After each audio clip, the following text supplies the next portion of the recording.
Hello everyone, welcome back to my channel Midslit. In this new video, I'm going to discuss about suprasegmentals or prosodic features.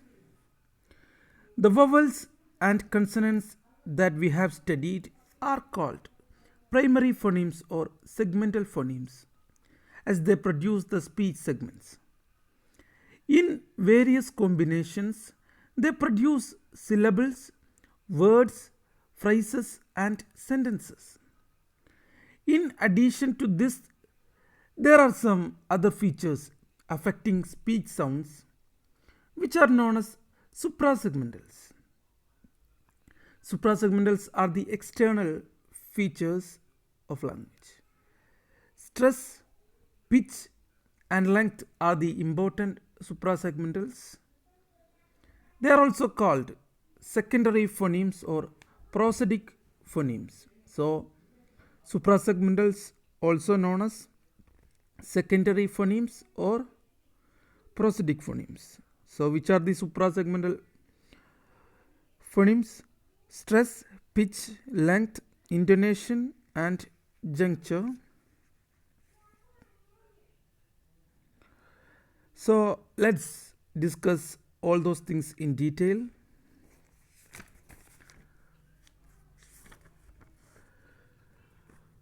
In phonetics, stress is the degree of emphasis given a sound or syllable in speech, also called lexical stress or word stress. All syllables in a polysyllabic word in English language are not articulated with the same voice. Some are uttered with a greater force than the others. Stress may be described as the degree of force with which a sound of syllable is pronounced. Every syllable is uttered with a certain voice, and the one uttered with the greatest degree of force is called the stress or accented syllable. Stress is marked by this symbol. ഒരു ചെറിയ ഒരു നമ്മൾ inverter comma ഇടില്ലേ, അതിൻ്റെ ഒരു single inverter കോമയാണ് സ്ട്രെസ്സിൻ്റെ സിമ്പിളായിട്ട് നമ്മൾ ഉപയോഗിക്കുക. So this simple of syllable as in the following example, the word subject as verb stressed subject. So ഇവിടെ സിമ്പിളാണ്. നമ്മൾ സബ്ജക്റ്റ് എന്ന വാക്ക് നമ്മൾ നൗണായിട്ട് ഉപയോഗിക്കുമ്പോൾ നമ്മൾ സബ്ജക്റ്റ് എന്ന വാക്കിന് സ്ട്രെസ്സ് കൊടുക്കുന്നത് തുടക്കത്തിലാണ്. ഇനീഷ്യൽ ആയിട്ടാണ് നമ്മളതിന് സ്ട്രെസ്സ് കൊടുക്കുന്നത്. അതേപോലെ തന്നെ അതൊരു വേർബായിട്ട് ഉപയോഗിക്കുമ്പോൾ നമ്മൾ സബ്ജക്റ്റ് എന്നുള്ള അർത്ഥത്തിൽ ജി സൗണ്ട് വരുന്ന സ്ഥലത്താണ് അതിൻ്റെ സ്ട്രെസ്സ് വരുന്നത്. ആദ്യത്തേത് ഇനീഷ്യൽ സൗണ്ടിലാണ് അതിൻ്റെ സ്ട്രെസ്സ് വരുന്നത്. So this is the stress. Stress is the degree of emphasis given a sound or syllable in speech. It is also called lexical stress or word stress. Unlike some other languages, English has variable stress or flexible stress. This means that stress patterns can help distinguish the meanings of two words or phrases that otherwise appear to be the same. For example, in the phrase every white house, the word white and house receive roughly equal stress. However, when we refer to the official home of the American president, the White House, the word white is stressed more heavily than the house, the White House. So that's all about stress. Let's move. Pitch and intonation. What is pitch and what is intonation? Pitch is in speech the relative highness or lowness of tone as perceived by the ear which depends on the number of vibration per second produced by the vocal cords. Pitch is the main acoustic correlate of tone and intonation. ഇവിടെ pitch എന്ന് പറയുന്നത്, we can change the stress of a syllable by raising the pitch, making it louder or by making it longer. Speakers generally change their pitch in the course of their speech. The pitch produced depends on the speed at which the vocal cords vibrate. The more the number of vibrations, the higher the pitch. In English language, pitch differences at the word level do not make any meaning change.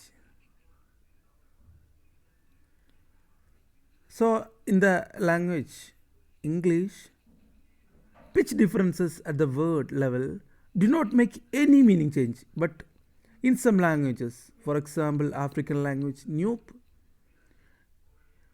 there is a word ba. Ba uttered with a high pitch and a low pitch has entirely different meanings. So languages in which the pitch of individual syllables bring about the meaning change are known as tone language. So ഇതുപോലെ പിച്ചിൻ്റെ variation മീനിങ്ങിൽ change കൊണ്ടുവരുന്ന languages ആണെങ്കിൽ അതിനെ നമ്മൾ tone languages എന്നാണ് പറയുക.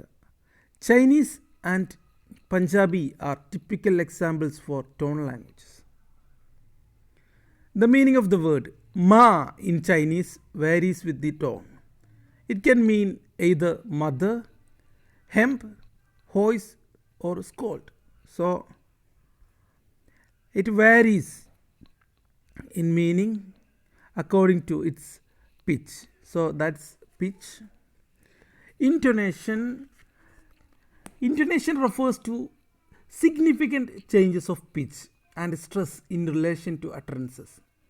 Or we can say that utterance bound pitch is called intonation.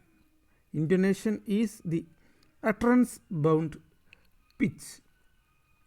Intonation is important in bringing out the real implication of speech.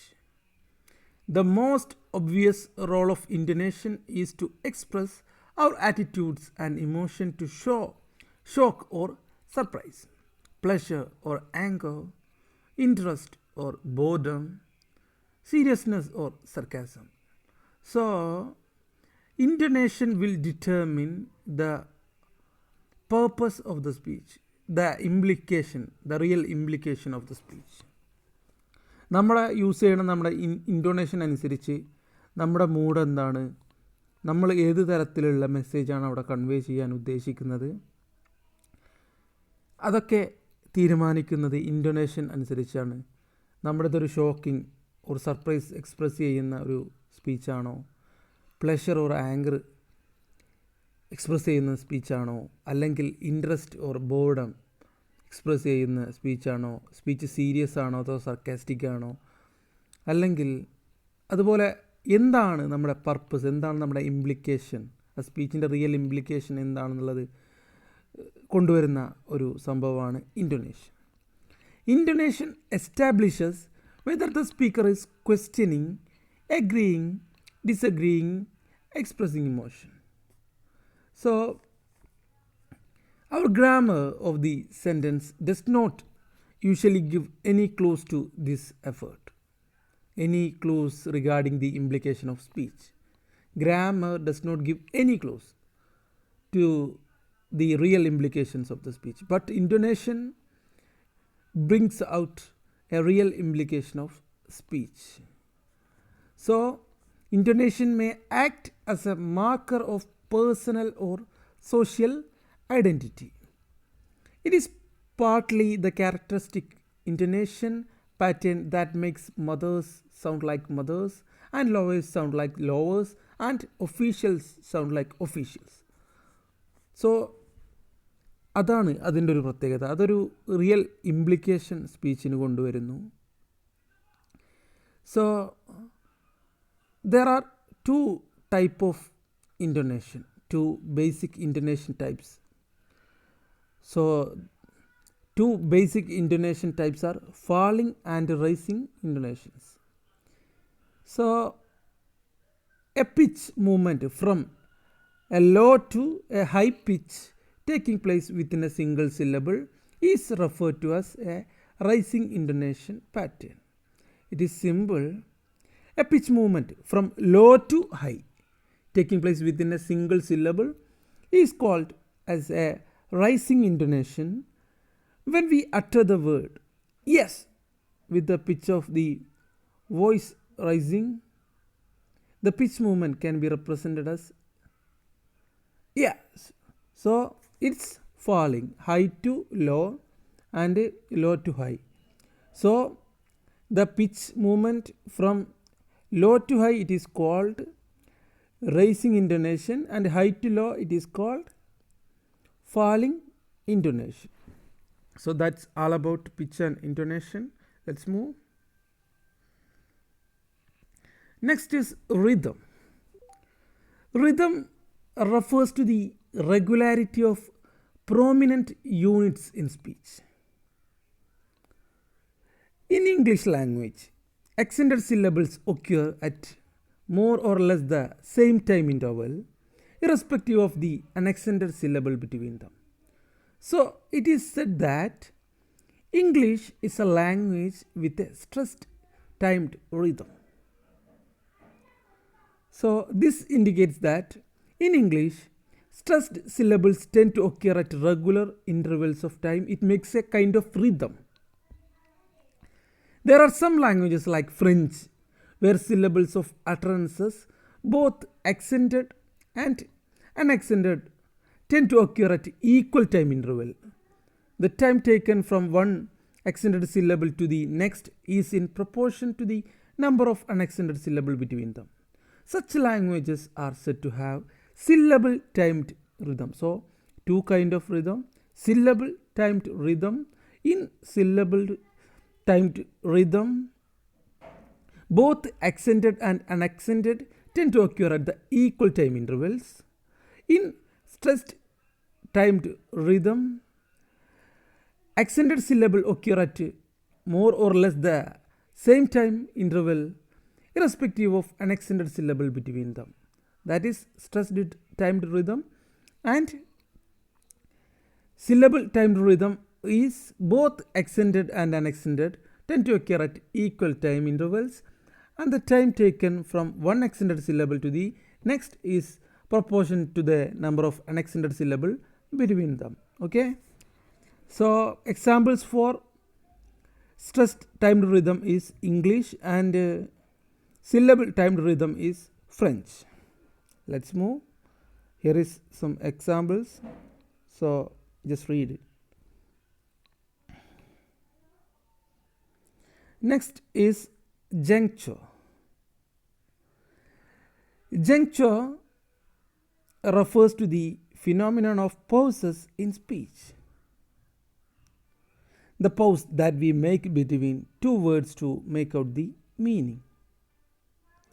Juncture does not refer to transition from one sound to the next within a word, but to a transition from one word to the next.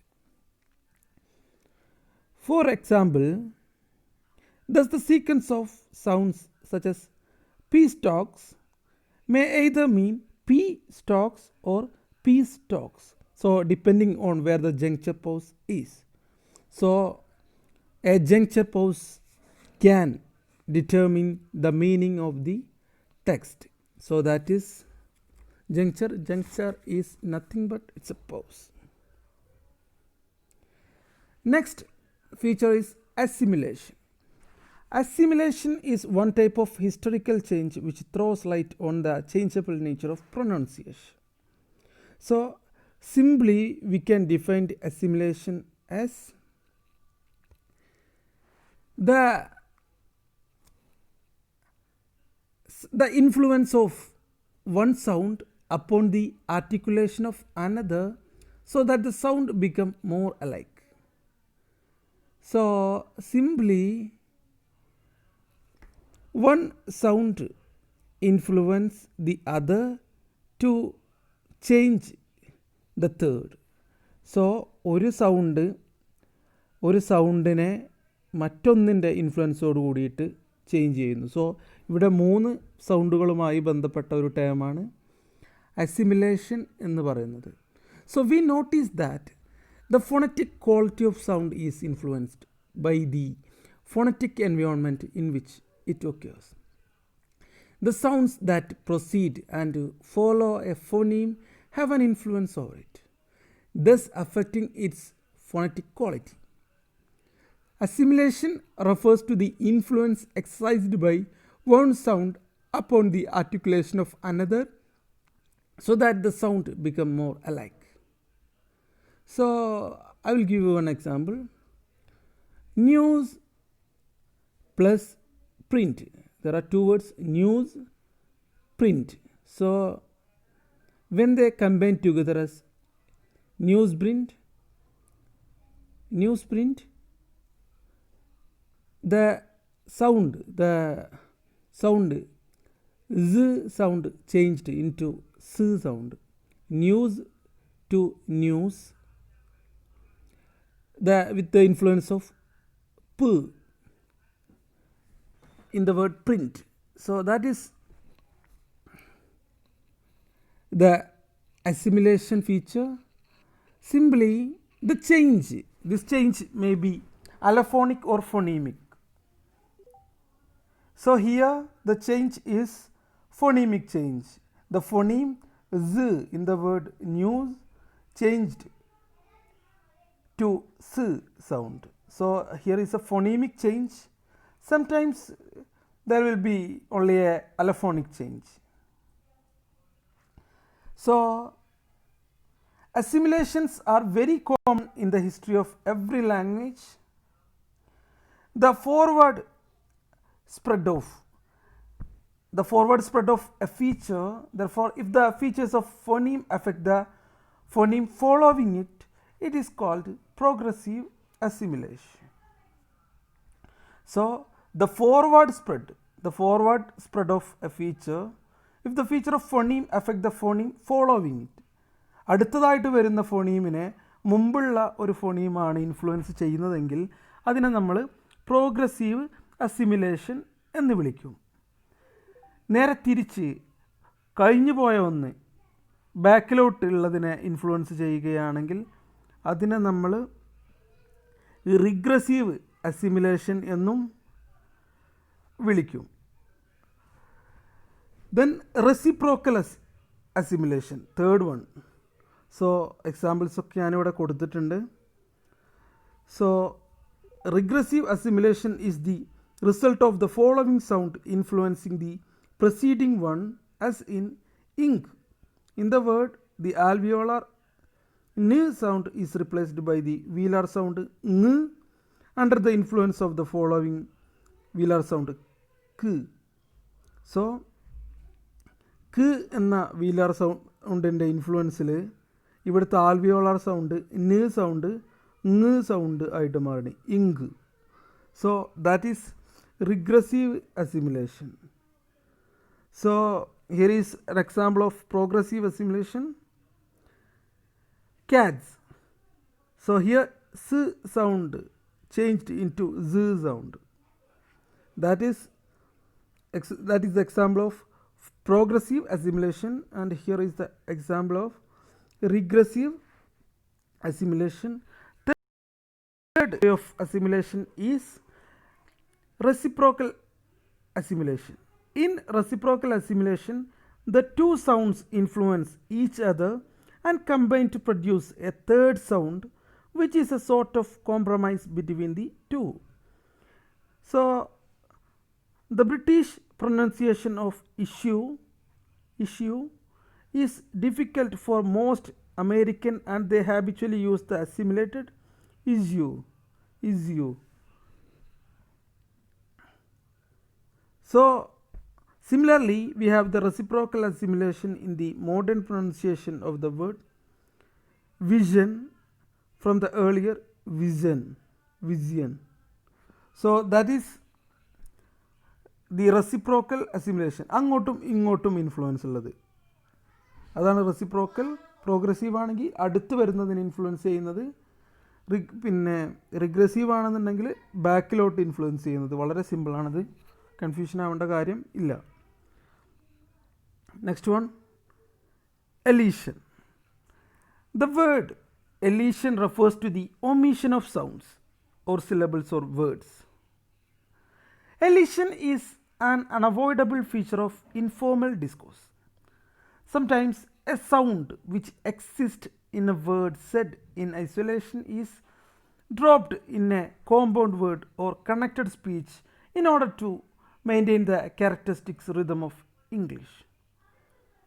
For example, like cup of tea, CUPOFTEA,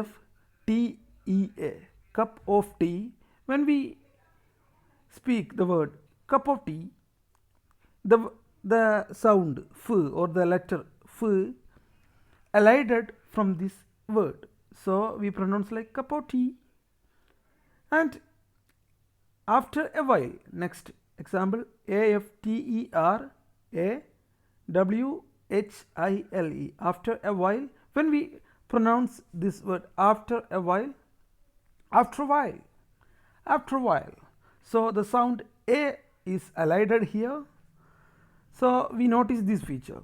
By now we have understood that the usual alphabet which we use for everyday writing of English is not sufficient to transcribe speech.